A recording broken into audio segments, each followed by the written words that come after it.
Hello and welcome to episode 140 of the Clean Energy Show. I'm Brian Stockton. I'm James Whittingham. This week, with the World Cup underway in Qatar, we look at what might be the peak of petrostate decadence. I mean, what does $200 billion even get us? A soccer tournament without beer?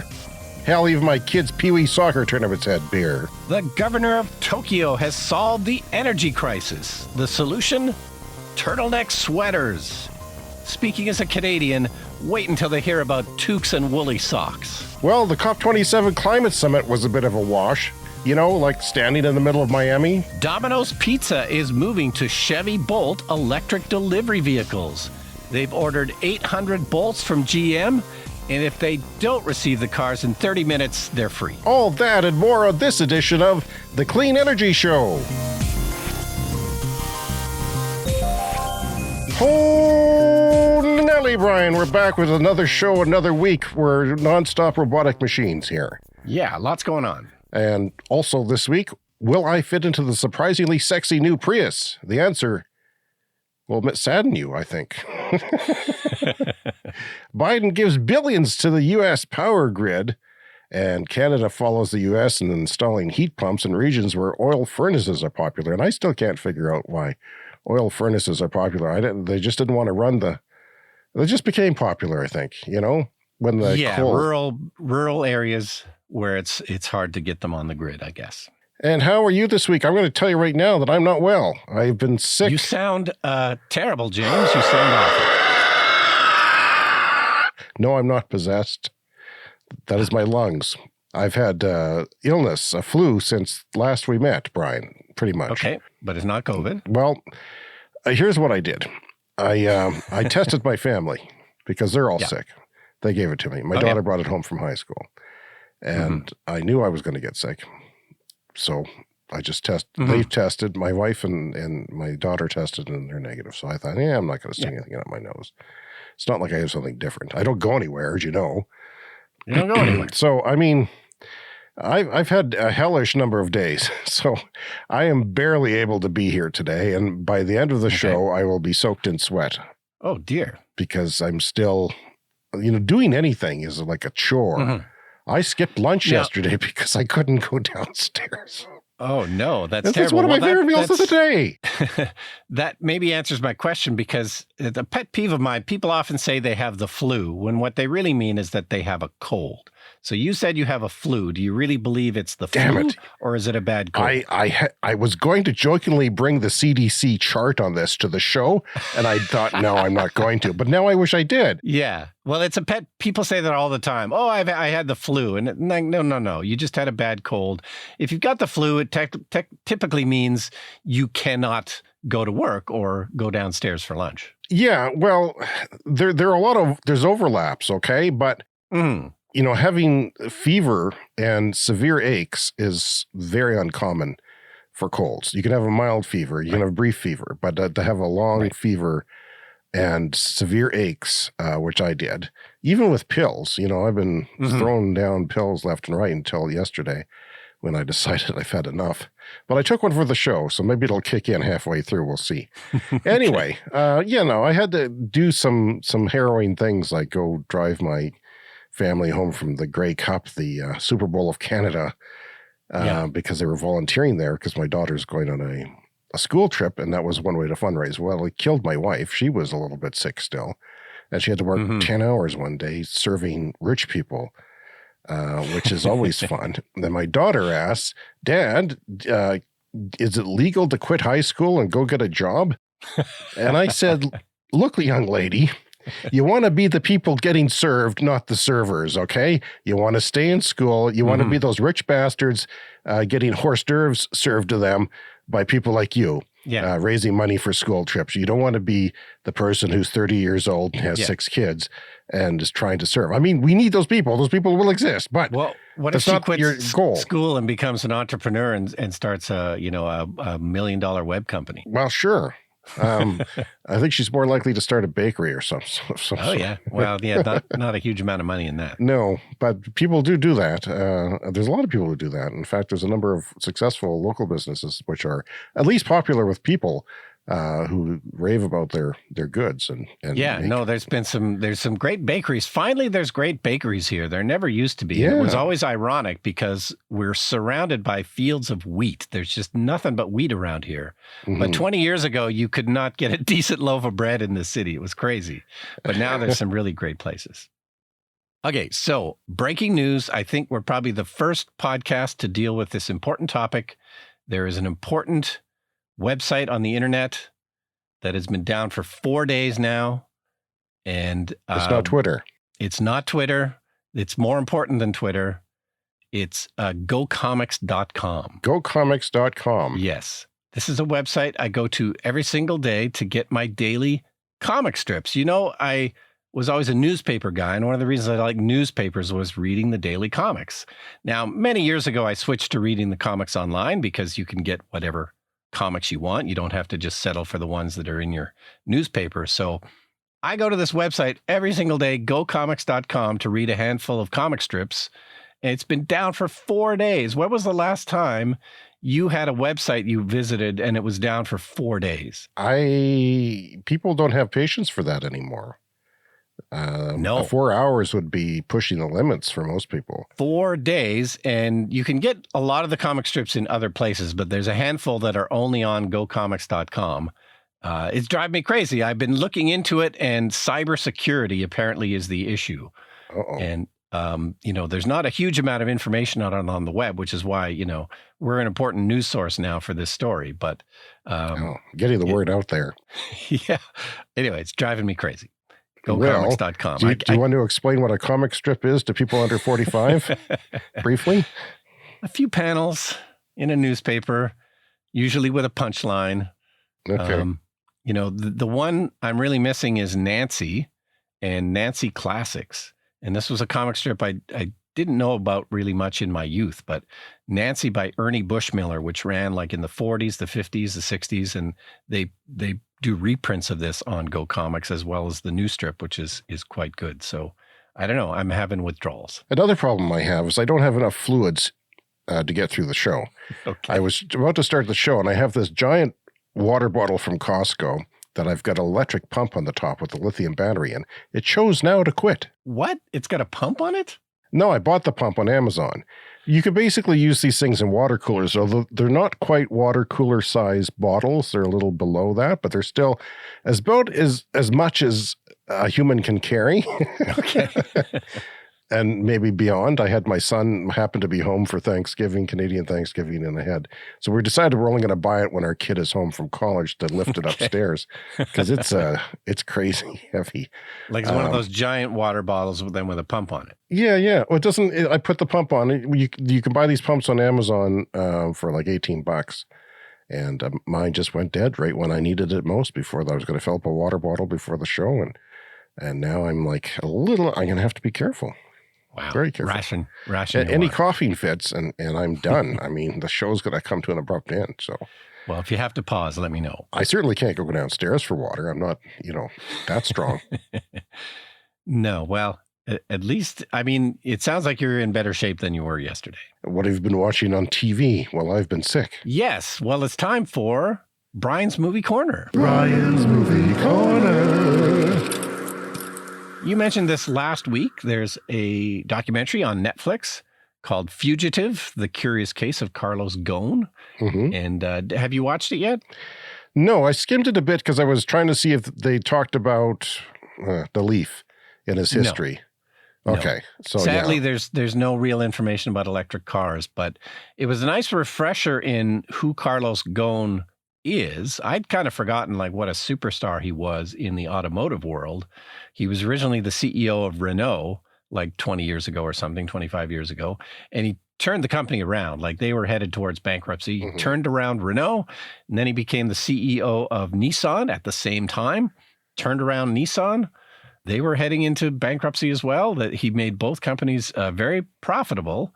And then he got arrested for, allegedly embezzling funds from Nissan, and then very famously escaped the country in a giant case on a private jet. He literally snuck out of the country after he was released on bail And so, yeah, it's a pretty good doc. It was interesting. Yeah, unfortunately, there was really nothing about electric cars. He was one of the proponents of the original Nissan Leaf. So maybe they're lagging in electric cars because he's no longer there. I'm not sure. You know, in the documentary, well, first of all, there was a documentary, Who Killed the Electric Car? This is about the EV1 program, the first attempt at a car company making EVs. That was the GM. General Motors EV1.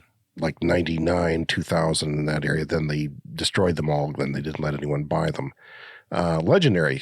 And that was a good documentary. And then there was the Revenge of the Electric Car, which came at the point where, you know, Tesla was getting launched and trying to get the S off the ground, their first mass-produced car, I believe. And, you know, there was Carlos talking to Elon at the auto show, and they were kind of, it was awkward. It was a very cool encounter because it was awkward to egomaniacs who didn't want to give anything away. Carlos had said at that time that we're doing this just to hedge our bets. You know, if electric vehicles take off, you know, we'll be prepared. But he didn't really get behind them. He didn't make them compelling enough. He basically looked at the car for the first time without approving it. You know, he just looked at it at the auto show. Oh, this is what it looks like. Okay. But, you know, it was not a great looking car. It was divisive. I don't hate it. There's a lot of, you know, it's iconic in a way because it's designed with big buggy headlights to deflect the wind so that you don't hear them on the mirrors, because you would in an electric car because they're so quiet. And then who else was there? Was Chevrolet. There was, what's his name, with GM, the cigar smoking, what's his name? I can't remember.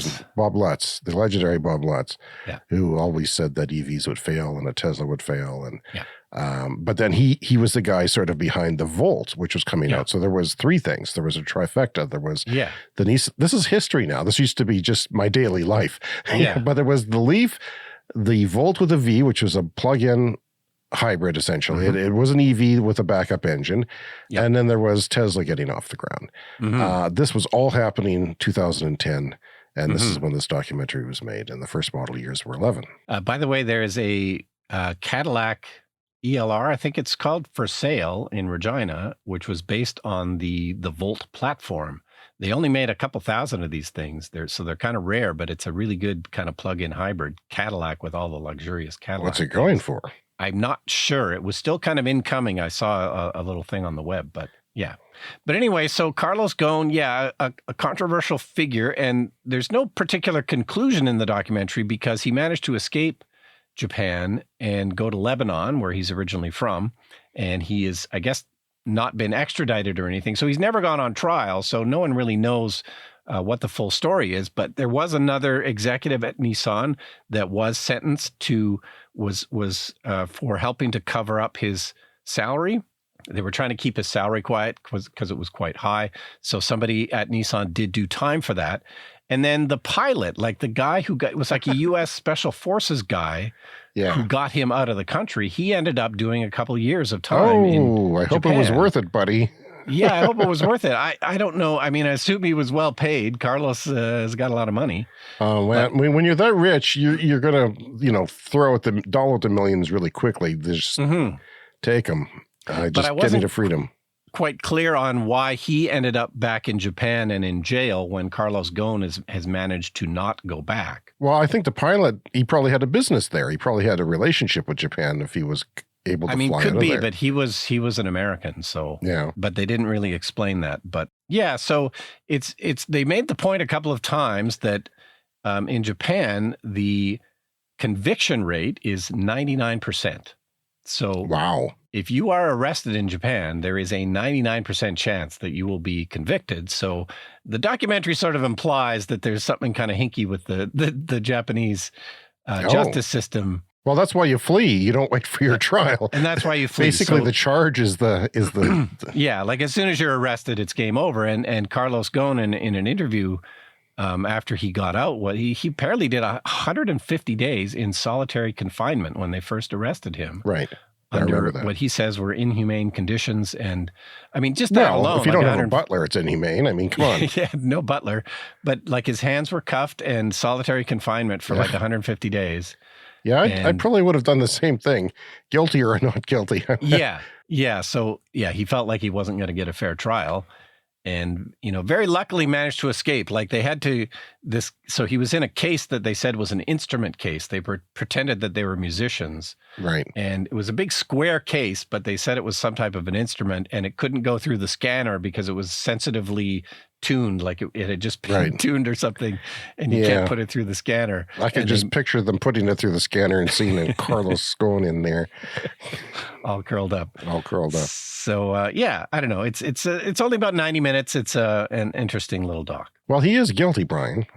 I've looked at the evidence, and it seemed pretty compelling case that he, I don't know what the punishment would have been for him, but why was he in solitary confinement? I don't understand that if he was cooperative. But also, why would he need to embezzle money when his salary was he was making 9 million euros a year? Why would he need to embezzle money? I don't know. Maybe he had gambling debts. Maybe he was paying for the Leaf program. I don't know. Who knows? I don't know. Well, let's get on with the show. COP27 wrapped up in Egypt, and it's been a mixed bag of stuff for them. I'm not going to talk about it too much, but what did you think about how that went? Well, it's how these things usually go, is that there's lots of optimism and then it's ultimately a compromise. There's always a compromise at the end of it because, this is a UN climate summit with hundreds of countries and, getting everybody to agree. I don't know. Sounds like it was not the best, but also not the worst. I see this as a very crucial time, because there's a lot of fossil fuel bad things going on. They're, trying to claw at what they can to make as much money as they can. Yeah. And they would be happy to throw the climate down and our targets with it. So Bloomberg had a story on it. They said the United Nations Climate Summit just barely avoided ending in a deadlock. They went into a day or so afterwards, and the final compromise left big doubts over the prospect for new efforts to curb emissions. I quote, "Despite attempts by big powers like the United States, India, and the European Union, the agreement failed to raise ambitions on reducing emissions. That could mean the world misses the 1.5 degree Celsius warming target that enshrined the 2015 Paris Agreement. Calls to phase out all fossil fuels, not just coal, which is all they could come up with. They couldn't touch fossil fuels.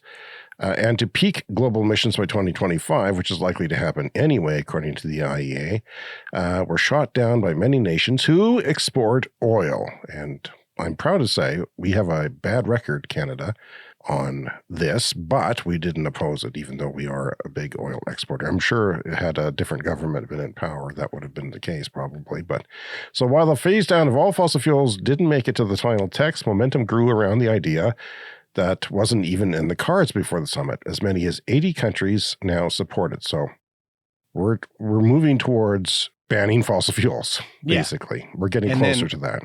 There was a damage fund as well. So right, that was a big part of it. Everyone agreed to put in money to a fund for the countries most affected by climate change. Yeah, and that's all I'll talk about on that. But we'll update some more stories as we go here. What's happening with heat pumps? $250 million in Canada, right? Yeah, so I think we'd mentioned this before. There's a few more details. So there is a Greener Homes grant here in Canada that I've applied for. And they have now expanded the program with another component to it, which is to switch people from heating oil to a heat pump. So there's an extra $250 million now in Canada. It's a separate stream in the Greener Homes grant, and it won't technically be available until early 2023, but this is mostly for people in Atlantic Canada, where heating oil is apparently a fairly common thing. Rural properties, and everybody gets heating oil delivered. It's not a thing around here at all. We don't have this here. No. Even though we have lots of rural properties. We have natural gas. We have the government who did that, right? We had a government utility. That's kind of why we have government utilities here. But if you're in a rural property, I think it's mostly propane here. You can get your propane tank filled up. But anyway, this is so up to $5,000. It's only for middle and lower income Canadians. And the twist on this too is you can get the money up front, usually with this program. Wow. you apply and you spend all the money and then you get a reimbursement. But this, because it's meant for middle income and lower income Canadians, you can actually get the money up to $5,000 up front to switch you. And, the potential is to save, as according to them, as much as $4,700 a year on your heating costs. So what would a heat pump cost? Have you done any looking into it for your own house? Yeah, I mean, as much as like 25 grand, but I think these for a heat pump, it depends. And we need, of course, these super frigid cold heat pumps. I think in Atlantic Canada, it's not as cold, and hopefully it wouldn't cost as much, maybe 10 or 15,000. But yeah, you get the money up front.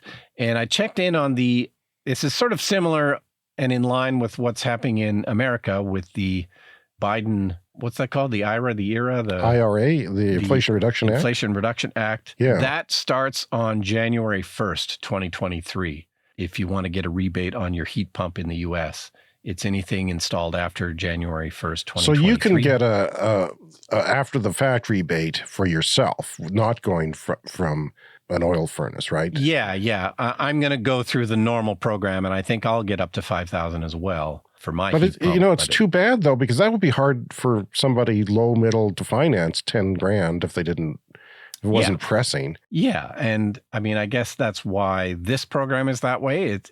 I get like in Atlantic Canada that, like rural properties are probably fairly inexpensive. So you can have like lower income people that own houses and they're going to be in trouble. But yeah, you can get the money up front, which is very cool. And yeah, very much in line with what's happening in the US with the Inflation Reduction Act. So I encourage everybody to check your local jurisdiction, your local state, your local province to see what rebates are available, and things are really going to get rolling in 2023. So basically they're starting where the biggest bang for the buck is. So the biggest savings would be for people with oil furnaces. So they would be most compelled to maybe make that switch, right? And heating oil is one of the things that's really gone up in price with the recent inflation that we've been having. I was doing some research on this morning, and it said that heating oil heats up twice as fast as you get more bang for your BTU, basically, that it really heats up fast. Mm-hmm. Anyway. But probably causes more pollution than natural gas. Yes. Natural gas is relatively clean as far as fossil fuels go, although there's a lot of methane in there. The new Prius finally was announced on Wednesday in Toykyo and in the LA Auto Show. And, there's been lots of speculation about it, so I've been kind of curious. Yep. Ultimately, though, the Prius, there are actually Prius fans out there who are saying, wow, it's great, look at this. Mm-hmm. And what do you think? I've got a picture of it up. I love the styling. Like the design road that Toyota's been going down the last few years, I just do not like. And they reached a kind of an apex with that excessively angular design of the Prius. So I think they had kind of no choice but to go in the opposite direction. But it almost looks to me like they had designed it to be an EV. Like EVs are often designed for aerodynamics. That's right. Yeah, they did. So, they cut down the roof line for that very reason, because there was no other way to gain efficiency. So it's just a huge shame it's not a full EV, because it looks like it could be. It looks a lot like the original Hyundai Ioniq, which was a very aerodynamic shape. So I love the direction they're going. Like, this is a huge improvement in terms of the style, I think, of the Prius. But just a shame it's not fully electric. It just feels like that would have been the correct move. The Prius has been around There's a long no time. doubt about it. Yeah, you just, you obviously you refresh the models every few years, and it's totally time for a full EV refresh. And that's not what this is. Now, some people make the argument that at the moment in time that we're in right now, that a plug-in hybrid, which there's a version of that, right? There's a plug-in version of the Prius. Some people think they all plug in. They don't. No. They're basically just a hybrid powertrain which utilizes an electric motor to be more efficient, but it's all gas doing the energy. So the plug-in version has gone up in range from pretty significantly. Basically, the energy density of the batteries have gone up. It's taking up the same space to go from, I think it was 40 kilometers to now 60 kilometers or 40 miles now of EV range, which is a lot more usable.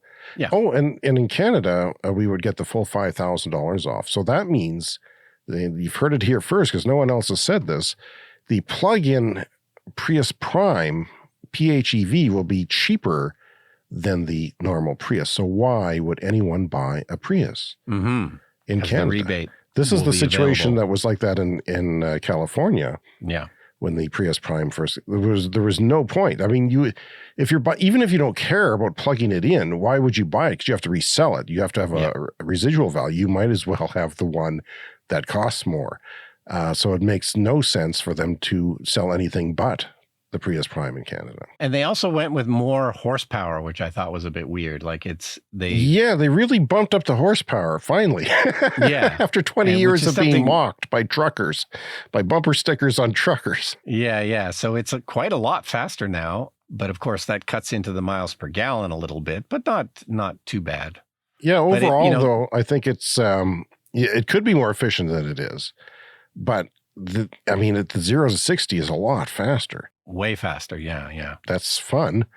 But no, here's my big problem with it, and that is that it sits lower. And then my wife has a Prius, if you're new to the show, and that's her work car that she has to have, inspected constantly because it's used for work. She takes social work clients around in it. They're not going to even talk about pricing or announcing it until, sometime in the first half of next year, as far as the Prime is concerned. So that doesn't do me. I need a car now, Brian. You should go buy that caddy. Yeah, you should actually look into it. It could be fun. Unilever may launch ice cream from cow-free dairy in a year. This is an update to a previous story because we've been talking about precision fermentation, and here it is, Brian. Here's the headline. You wait for things to happen, and then there it is in front of you. Yeah, and the dairy industry likely to be the very first of the animal-based products to be severely disrupted. Here's a clip from the robot who reads the Bloomberg stories. The company is working on a process called precision fermentation that uses substances like yeast and fungi to produce milk proteins in a vat.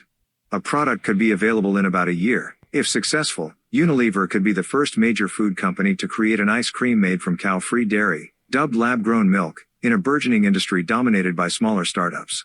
A consumer giant like Unilever developing a precision fermentation version of one of its major brands raises hopes that the technology can scale up and be cost-effective. The idea is that it's going to be cheaper and then also cleaner, much cleaner. Yeah, I think a version of this ice cream already exists because there was a picture of Tony Seba eating some of it in that last YouTube video that he put up. So I think this does exist, but it's probably kind of expensive and only in health food stores, whereas Unilever would make it a mass market product. They're looking, it would probably be quite expensive, yeah. So right now, the idea is, he says by 2030 that, the proteins in milk is going to be replaced by fake stuff. Or precision fermentation, and it's going to be cheaper, and dairy is going to go bankrupt. And this is the first sign of that happening.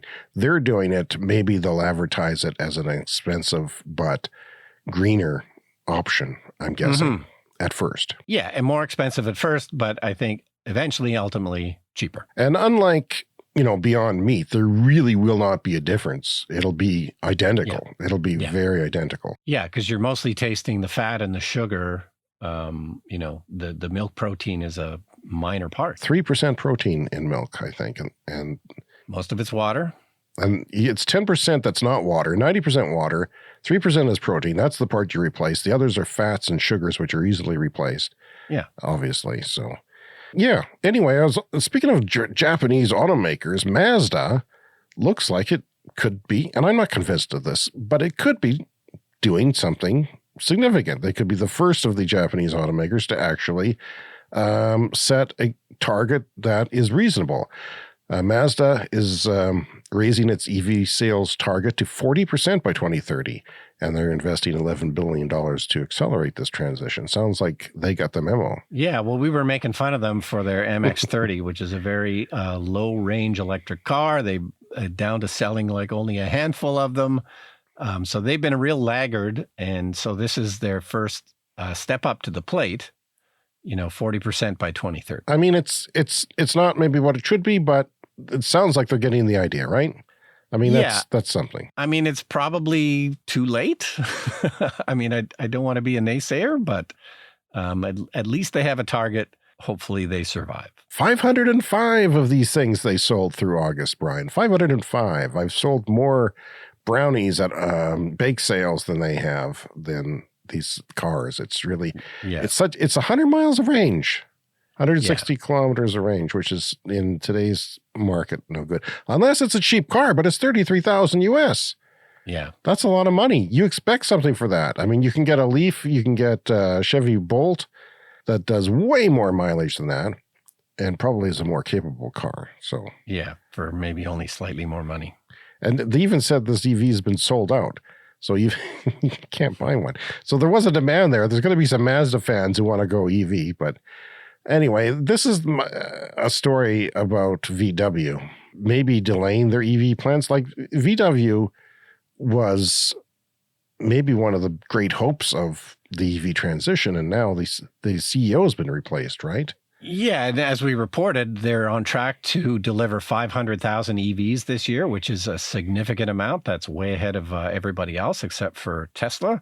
Herbert Diess was their CEO that put all of this in motion. You know, he really had a radical vision for VW and really felt like it had to be a radical remaking of the company, or, you know, they were going to run into problems. And so he started a lot of ambitious programs that have gotten them to 500,000 EVs a year, which is significant.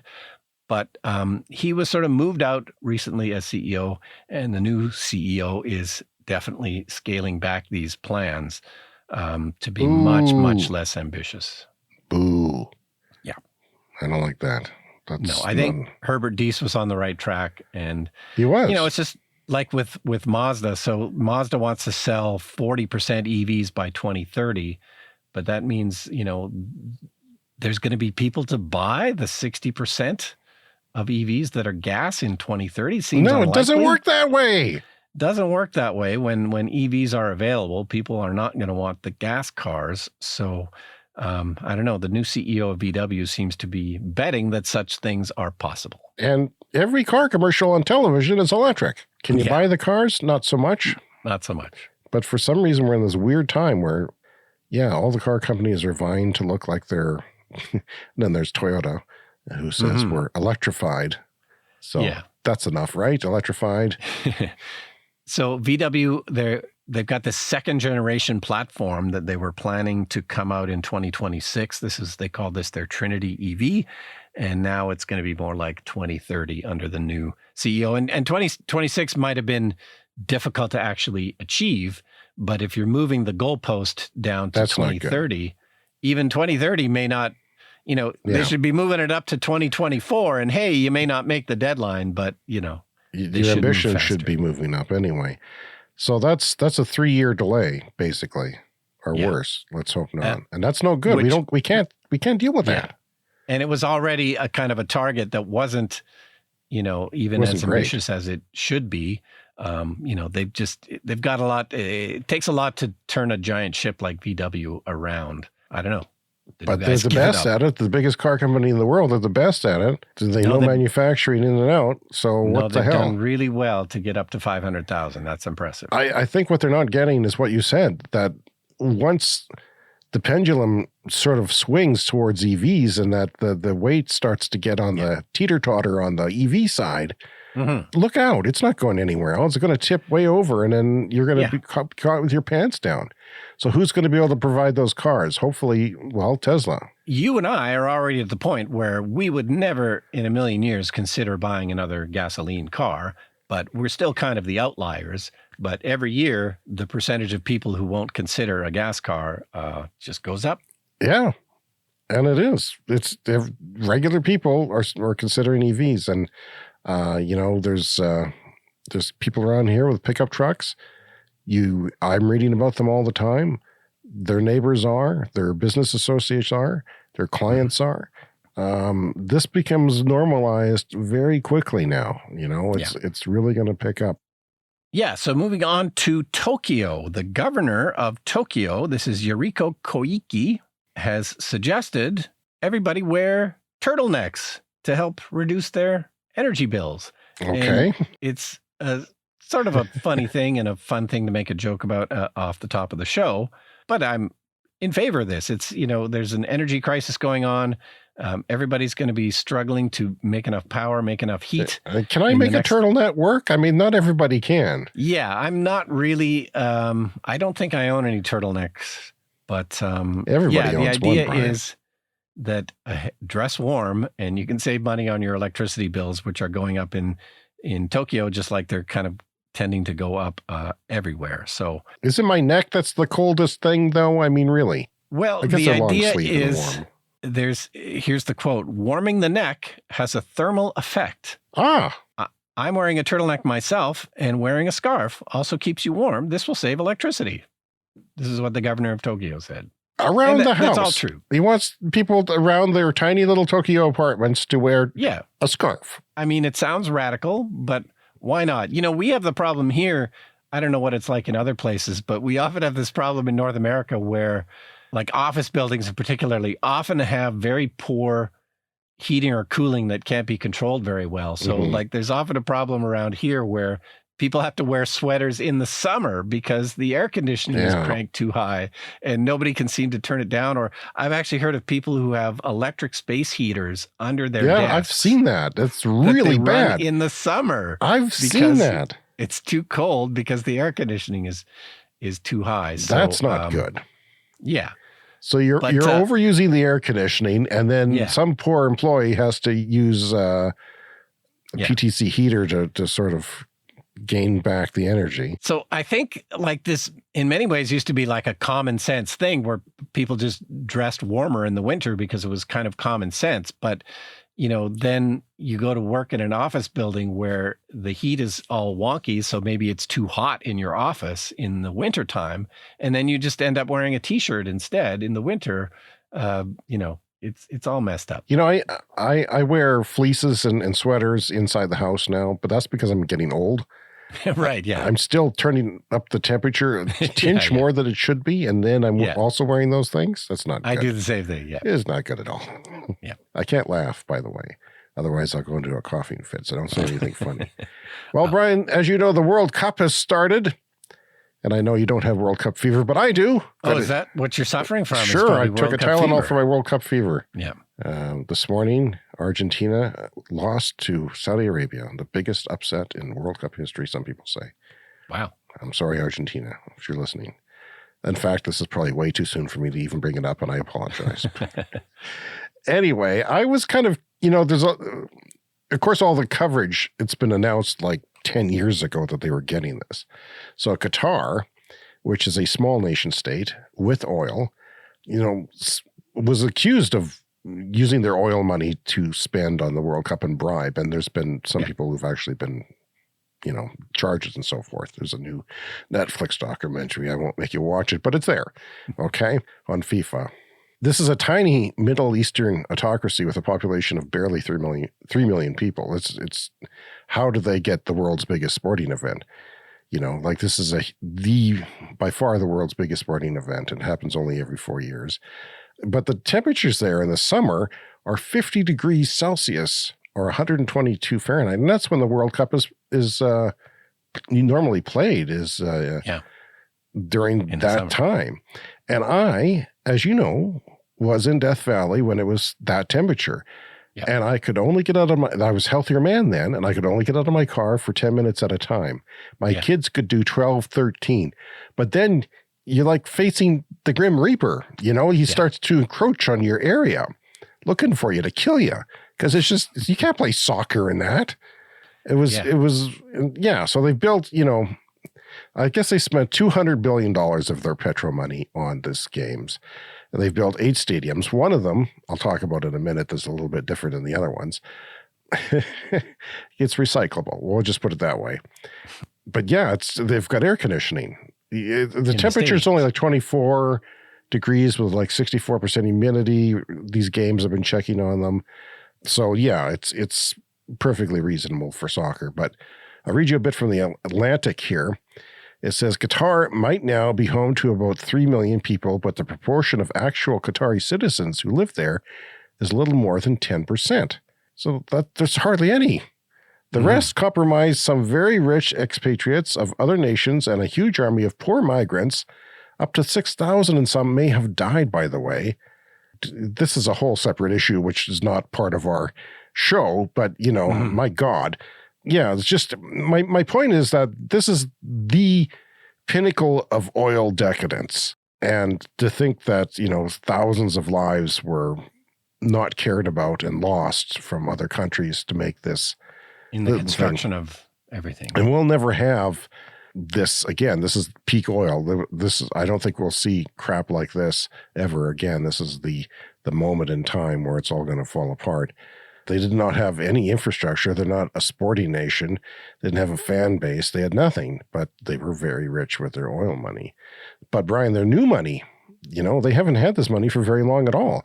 Qatar has had huge reserves of natural gas, which was discovered, I think, quite a while ago, maybe the 70s or 80s by Shell, but they just left it there because they couldn't do anything with it. They had all this natural gas and nowhere to get it anywhere. So in the 90s, there was this coup. I think, you know, the leader of the country, the king or whatever the term they use for it, left to go on vacation to England, and his son took over.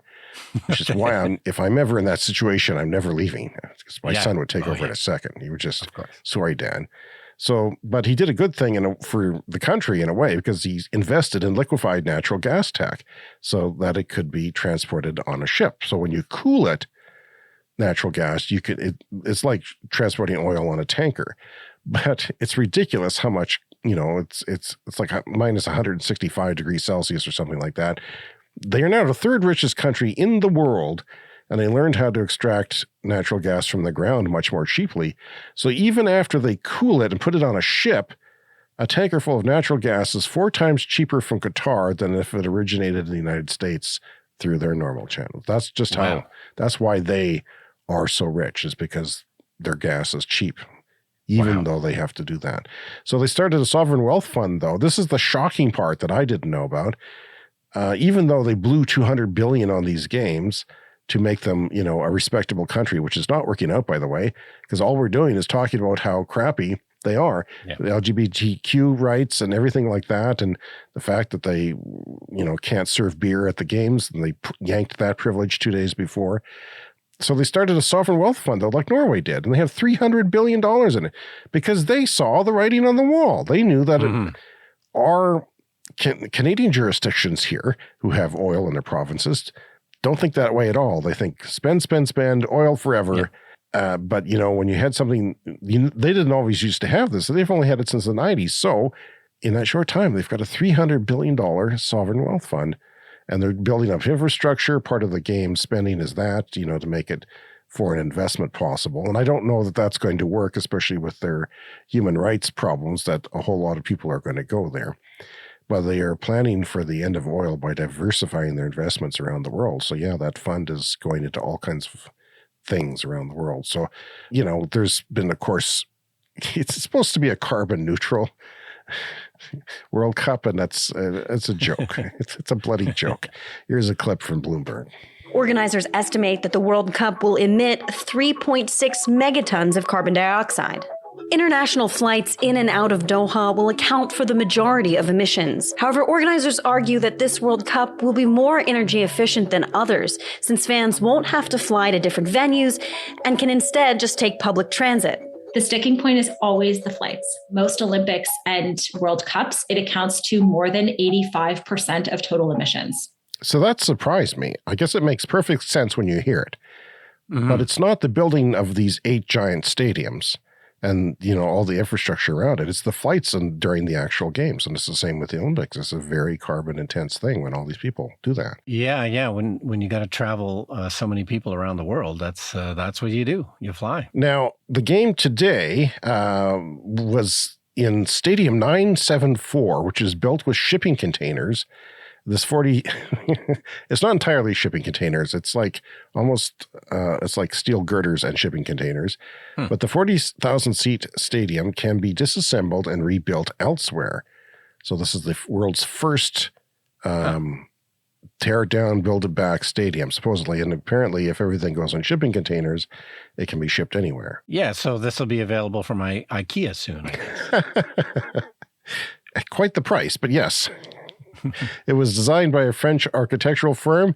Other things they're trying to do is they have built solar farms to offset the emissions from the games. They're using electric buses and electric mass transit, so that's good. They're not, burning their own product, and they are supposedly buying carbon offsets, but they're way behind on that, Brian. Yeah, so Domino's Pizza has announced, and this sort of falls into that category of story that we're going to, have to stop reporting soon because this is just going to be business as usual very soon and maybe is already. But Domino's Pizza in the U.S. has ordered 800 Chevy Bolts, and they're kind of custom painted with the Domino's logo and everything. And they've got about 100 of them so far. And these are going out to Domino's Pizza locations in the U.S. So they will eventually have 800 fully electric delivery vehicles for the fleet of pizza delivery vehicles. And of course, they're doing this because it just makes sense. And the Bolt is not a particularly expensive car. So imagine all the money they'll save on gas. This is just, the EV calculation that every business in the world is going to be making when it comes to fleet vehicles. I wish, on your Domino's app, if you could select an EV to have it delivered like you can on other apps, for ride sharing. That'd be nice. Do you ever eat Domino's? Never. I would think you would hate Domino's. That would be an anti-Brian pizza right there. No, when we have excellent pizza to choose from in our city, I don't see a reason to use Domino's. Okay. Well, I agree. It is the pizza that shows up at events a lot of times where people will, right. And you'll have some there. Okay, so Joe Biden has promised $13 billion for the U.S. power grid.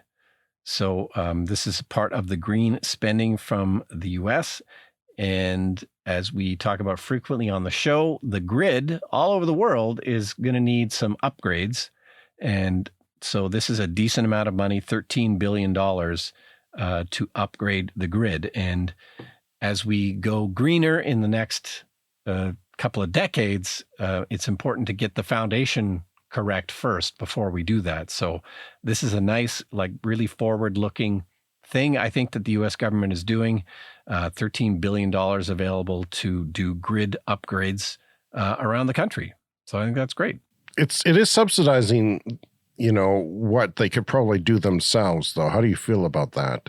Yeah, well, I mean, it's a weird thing about all of this spending, right? Because, companies like Tesla don't even need subsidies, really. Their cars are profitable already, and yet they're going to benefit from these subsidies. So it's always a bit weird. And, taxing fossil fuels, a carbon tax, would probably have been the better way to go with all of this.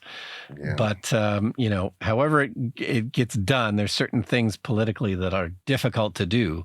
Like a carbon tax. So, it wouldn't necessarily be my first choice for how to deal with it, but at least they're dealing with it. Let's dip into the mailbag, Brian. This is a message from Nick. Hello, Brian and James. I live in New England and recently got a 2022 Ford Mach-E. That is an electric vehicle, small crossover, right? My battery life, as he calls it, was originally at 230 miles. He means range. So the range of that car when he first got it was 230 miles or 370 kilometers. And now that it is colder out, it is 170 miles and 274. So he's lost about 100 kilometers or 50 miles roughly of range. So I know about range decreasing in colder weather. My question is, does the range come back when the weather gets warmer? With the cost of new EVs, a range of 170 miles is not acceptable. Fan of the show since day one. Thanks. Wow. Yeah. That's how many episodes? 140. Congratulations, Nick. Thank you for sticking with us. So, I would be bold enough to say that I think, James, you and I are the two leading experts in the world on EVs and cold weather. Yes, you've come to the right place, Nick. Because Alaska has nothing on us. We're in the southern Canadian prairies where it gets to minus 40, and it has recently. Not this year, but it has. And minus 40 Celsius is the same as minus 40 Fahrenheit. That's where the two scales Crossover, meet. And it does get that cold here. So I don't know everything about how the Mach-E, battery meter works, but yeah, usually the range on any car is calculated on your recent trips. So if your recent trips have been in the cold, then your car is going to be smart enough to figure, okay, well, the next trip is going to be. So I assume that range will come back in the summer. Of course it will. But in a way, Brian, this is a stupid question for us, to people Nick. like us. But that concerns me, that the people buying EVs really, that there are things that this would be scary to somebody. Nick's obviously an EV enthusiast, but a regular person who doesn't care, who just goes out and buys their next car, might be very concerned about this if they don't know about it. That's right. You're going to look at the range thing. Now, the one thing I can recommend is, I don't know if you can do this in your car, but in a Tesla, you can change the battery to percentage rather than miles or kilometers. Yeah. So when I first bought my car, it would give me the range in kilometers and started around 400 kilometers. But then you tend to get obsessed about that range. And every time you plug it in, it's like, oh, it's 5 kilometers less than it was last time I charged it. So I just switched it to percentage. And so then you don't end up obsessing about that mileage. But then if you're going on a trip, you use the trip calculator, and the trip calculator will tell you in a Tesla, that gives you a graph that says, okay, you'll get at your destination and your battery will be 20%. And that's what you monitor. And, sometimes it's a little bit off. In a Tesla now, these days, about 5% error is that's pretty good though, actually, for this. They are getting better. It used to be about a 10% error, where it would tell you, oh, your battery will be 20% at your destination, and then you'd get there and it'd be more like 10%. Yeah, the Leaf is way worse though. It's the worst of all of them. Yeah. That's one tip. Yeah, it's switching it to percentage and not worrying about it. Now, when you get to the summer and it is not giving you the same range, it is always possible that your battery has cells that have deteriorated or something. So it is something you have to keep an eye on, but presumably that will come back. Yeah, and the way we do it on the Leaf is you put in the little data reader you buy on Amazon. It's a Bluetooth device for $20. It hooks up to an app for your car that's made by a third party. Mine's called Leaf Spy. Tesla's a little different because they have a different connector. I don't know how you guys do it, or even if you need to.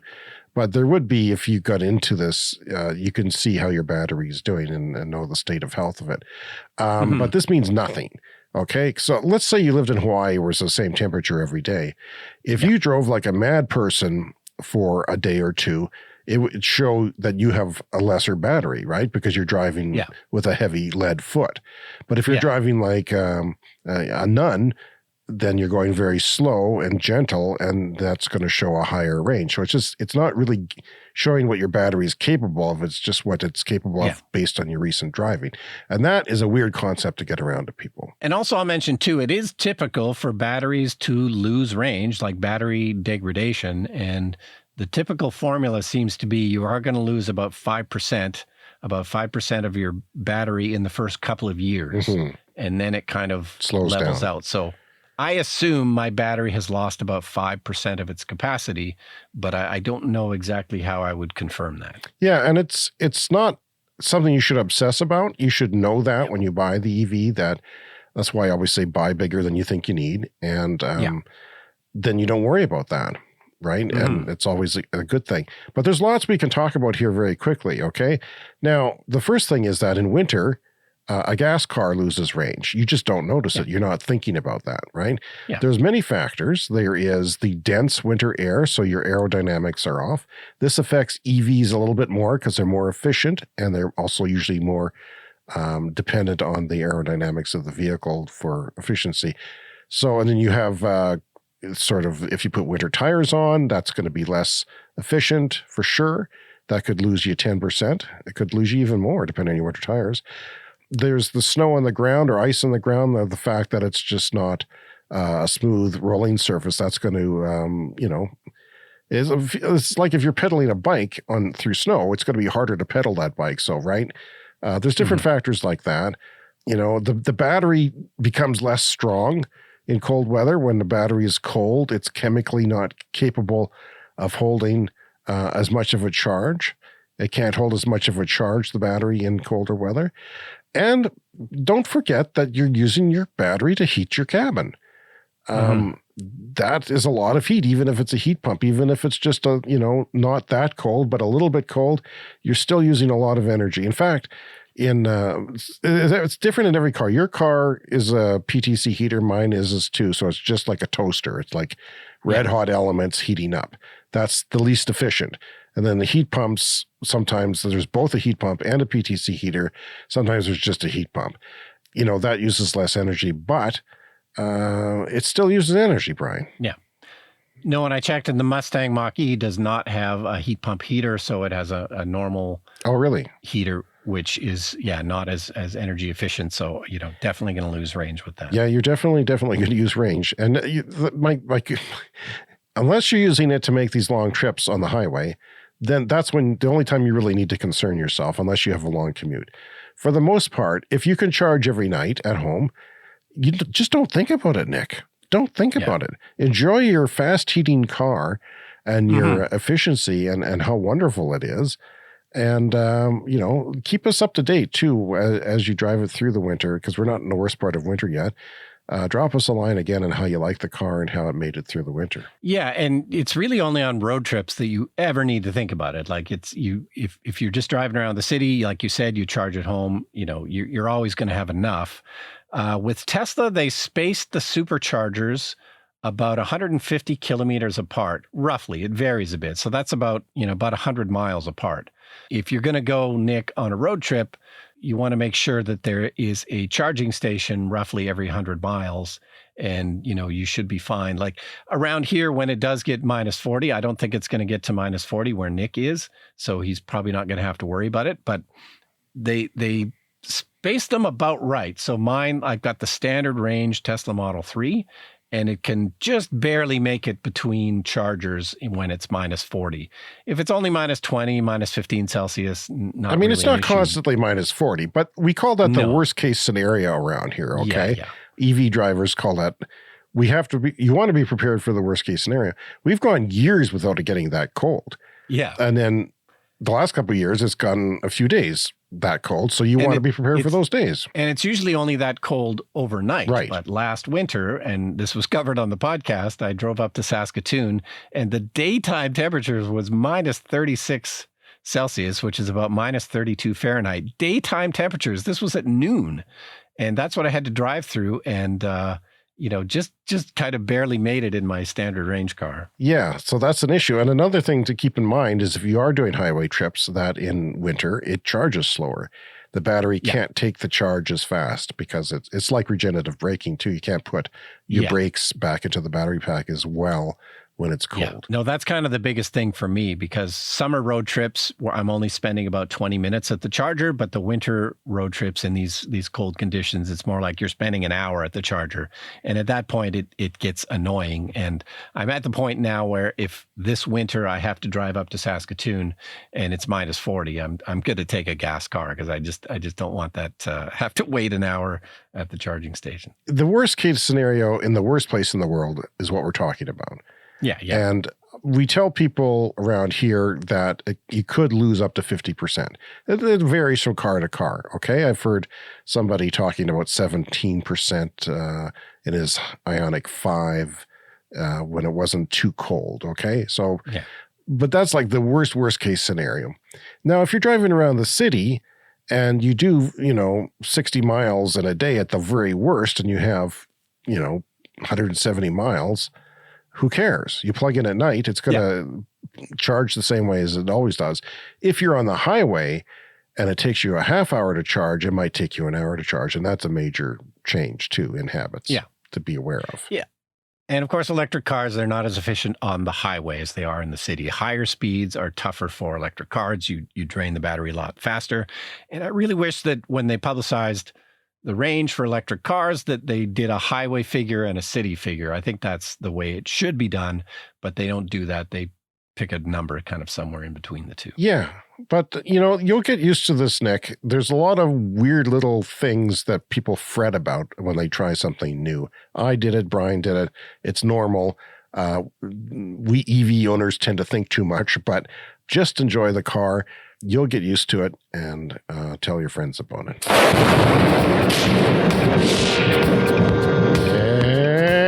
And it's time for the lightning round, a fast-paced look at the rest of the news. And Brian, we've overstayed our welcome, which is good because I don't have a lot of stories this week. Rivian starts international deliveries of the R1T and the R1S in Canada. So you've seen one here, right? Yeah, it must have been an American one that drove up over the border because I saw one on the road. But yeah, officially, deliveries of the Rivian just started in Canada. Now, post the IRA, the Inflation Reduction Act, Next Era expects wind with storage will cost $14 per megawatt hour in the United States later this decade. This is only because this act was passed. And solar with batteries, $17 per megawatt hour. This is down, because of this act, 35 to 44% from before the IRA was passed. This is how much the IRA is going to affect everything and speed things up, if I may say. Yeah, for sure. This is a Brian story. I can't believe you didn't see this one, Brian. There's a induction oven maker who has added a battery to their stoves. Lithium battery. This is because I guess some of these induction stoves use a lot of draw, right? And they need, and some places aren't wired for it, and you'd have to get an extra panel if your panel's full. So they've solved that problem, interestingly, with putting a battery in a stove. That makes a lot of sense. Yeah. So the big draw, when you need it, comes from the batteries. Well, and we talked about this before in terms of heat pump water heaters, because that's a similar problem with those, because you tend to need, a few thousand watts to run those. I think up to 7,000 watts to run an induction cooktop. So that's a lot of juice. It's one of the reasons I did a panel upgrade on my house, but it cost a few $1,000s to go from 100 amp to 200 amp. So I guess the idea is you can charge up this battery, and so it can draw more power. You can sort of just plug it in a regular outlet, as it were, but with the battery have much bigger output. Right. So that solves that problem. But it's just weird to have that sort of appliance with a battery in it. And I imagine it adds to the price, but it's cheaper than maybe rewiring your house if you want to do that. So I thought it was quite interesting. BYD, the Chinese mostly EV maker and bus maker, has sold its 3 millionth BEV or PHEV. I thought that was an interesting milestone, 3 millionth. Yeah, some are plug-in hybrids, but that's still an impressive number. Oh, it's time for a CS Fast Fact. 636 fossil fuel lobbyists were preying on government delegations at COP27. 636. Oily bastards. That's a lot. Scotland approves a 38 megawatt solar plant next door to a closed nuclear plant. And guess how much the objections were in the community? 0! No objections. Was there objections when they put up a nuclear plant? Probably some concern. Solar, not so harmful, not so scary. A village in the French Alps, this is from CNN, demolishes its ski lift because there's no snow left. It hasn't snowed in years. Oh, no. This is where's my... The lack of snow meant that the last time it ran was about 15 years ago, and just for one weekend, and since then, it has not been. This is sad. That's very sad. This is why the Winter Olympics will now be held in Qatar with fake snow and perhaps potato flakes. Finally, this week, India is looking to produce its own solar modules to meet all of its demand and then some. That's right. India requires a lot of solar, and they want to make it themselves. It makes sense. Perfectly capable country of ramping up something like this. They're looking for takers for $2.4 billion in government aid to offer stimulation to domestic manufacturing of solar equipment. They want to do all of their solar and export a little as well. That's great news. That is our time for this week and a bunch more. I apologize to myself. More than anything, my body wasn't ready to go long. It was ready to go short this week, and I went long. We'd like to hear from you. Contact us. cleanenergyshow@gmail.com. We're on social media as Clean Energy Pod at Clean Energy Pod. Leave us a voicemail, speakpipe.com/Clean Energy Show. That's the best way we like to hear from you. And if you're new to the show, remember to subscribe on your podcast app. Rate and review us because, well, why not? New episodes come every week if you subscribe. So see you next week. See you next week.